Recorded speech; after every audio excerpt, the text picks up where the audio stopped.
Good morning. Good morning. Oh, wow. That's right. Okay. Good morning. Good morning. Hoorah. Hoorah. Hoorah is a term that the Marines used. We use it to acknowledge that right on. That's what we understand. As Mr. Baldwin said, I have been involved with veterans, well, actually since I joined the Marine Corps. One thing I always like to do is I like to recognize the vets, and I have two behind me. And so I'm going to let them introduce themselves as far as who they are, what branch of service they were in. Ken Hill and U.S. Navy, 1980 to 1984.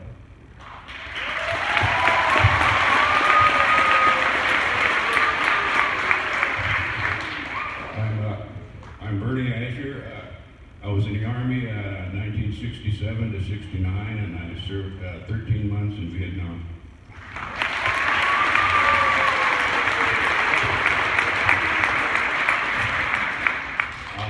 Do this, right?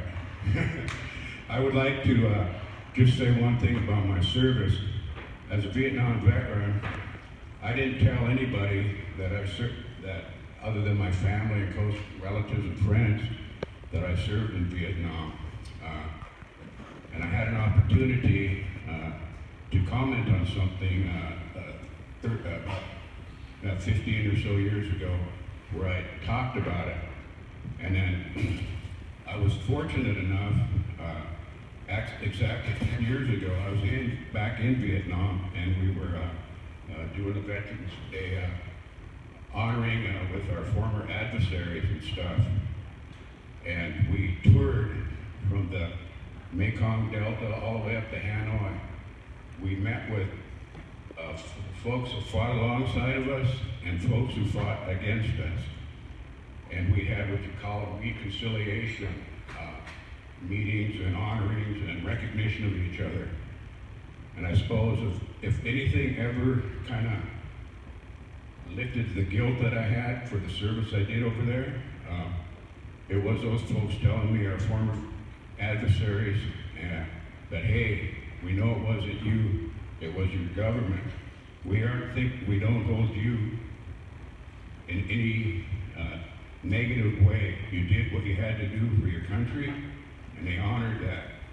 But we know we're not burdened by those kind of things anymore. We won that war, according to them, and I think they did. And we look forward now, not backward, and they advised us to do the same. Anyway, it was the greatest relief I had about that, and I have a great outlook now. Anyway.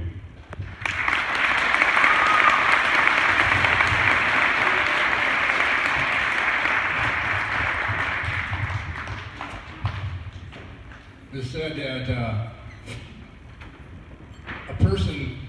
a brave person that would tell you what they stand for, but a person of courage is a person that will show you what they stand for. It's kind of like the old saying, lip service is cheap.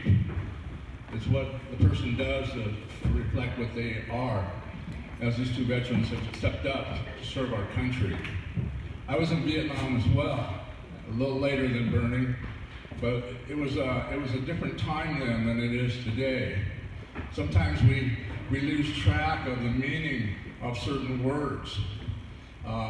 When we came home, I remember the last thing that they told me before I stepped off the plane, coming back to what we called the world.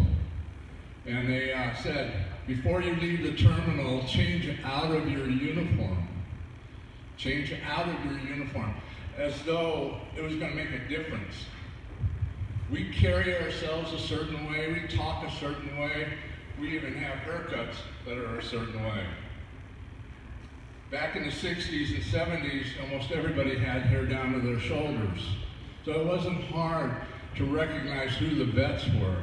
But for them to tell us that, take off your uniform before you leave the terminal. And then we come home today, and everyone's a hero. I'm here to tell you that not everyone's a hero. Just because we wear a uniform does not make us a hero. We're warriors. We're veterans. We have served our country. There are heroes, but most of us just did our job. Some of us carry on the traditions.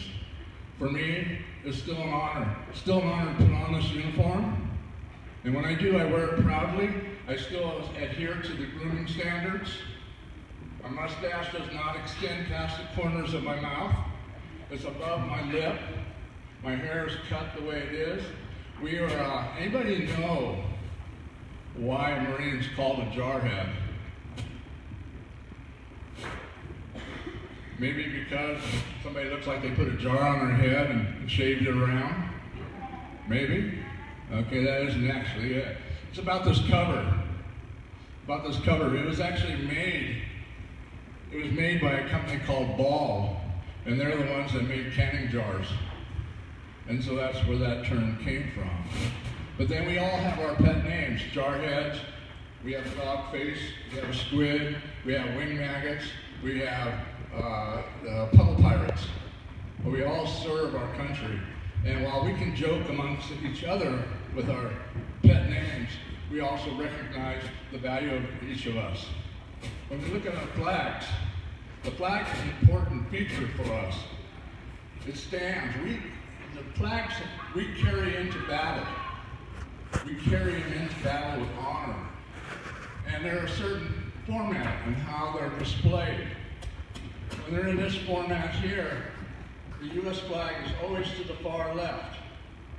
Then any other nation beyond that is followed.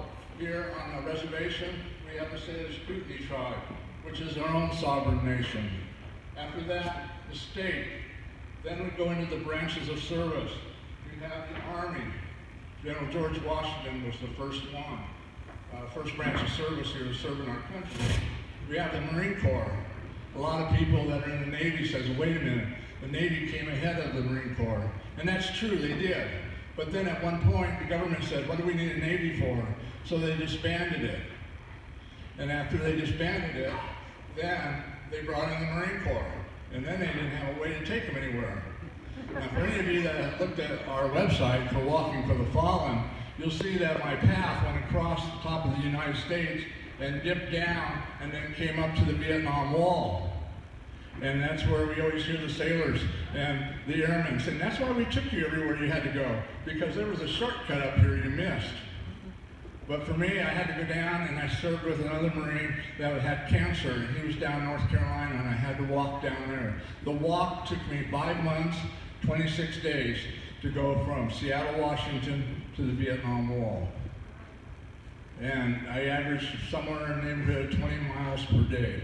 Pushing a cart by myself, with my sleeping bag, my clothes, my food, and all the other things that we had to carry. And that was it. It's a heck of a way to spend the summer. Then they decide, well, now we need to take these Marines and soldiers somewhere. So we brought the Navy back in. Then we have the Air Force and the Coast Guard. Now those two flags, they kind of go back and forth depending on whether we're in a time of conflict or not. And I say conflict because Vietnam was not a war, it was a conflict. There's only been 2 wars. That's been the First World War, which is why we're here today, and how it started, and the Second World War. The rest of everything there have been conflict. During a conflict, the Coast Guard becomes part of the Department of Defense and actually comes ahead of the Air Force. But when we're in a time of peace like we are now, then they revert back because the Coast Guard is part of Homeland Security, and the Air Force comes in. Then we have our POW flag, because we always remember those that didn't come home and are still missing in action, or prisoners of war. And then for some of us, it's God, country, and Corps. When I was in, that's what it was, God, country, and Corps. Today, it's honor, courage, and commitment, because they don't want to use the G word. Again, a problem with the words that we have to use. So, it is still an honor to serve our country. This whole thing started when a dog-faced friend of mine died, and I went to his funeral, And they asked me, people were asking, well, why'd they do this? Why'd they do that? And it surprised me that we really don't know much about our history and why we have a flag ceremony, why a casket or an urn is covered by the U.S. flag when a veteran is laid to rest.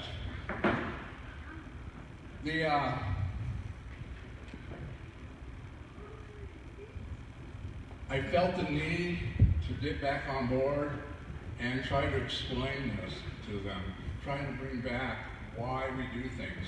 Today we honor Veterans Day. There are actually three, they're not all holidays, but there's 3 days that we recognize our veterans. We recognize them on Armed Forces Day. Armed Forces Day is to recognize all those that are currently serving. They're the ones that are still in uniform. They're the ones that are defending our country. They're the ones that are on duty. Then we have Memorial Day. Memorial Day comes in, and what we do there is we honor those that were killed in action, those that had died in conflict, those that had died in battle. And then we have today, we have Veterans Day. Veterans Day started 101 years ago. It started because of the 11th hour of the 11th day of the 11th month. It's today, which is today. 11th hour is coming up here. I'm not sure what time it is. Are we close to 10 o'clock, 11 o'clock? But that's when ceasefire occurred, and that was supposed to be the war that ended all wars. But we all know how that ended up. But we still recognize our veterans. And that's what we do today. So that's why we're here today. We're here to recognize our vets, those that have served our country. And it's an honor to be one of them. Vietnam was kind of an issue, and when I came back like Bernie, I didn't want to have anything to do with the military. Nothing. Nobody even knew that I was in the military. Nobody even knew I was in the Marine Corps. But today is a whole different game. I feel the obligation to remind people of why we're here. Anyway, thank you very much. It's an honor to be here.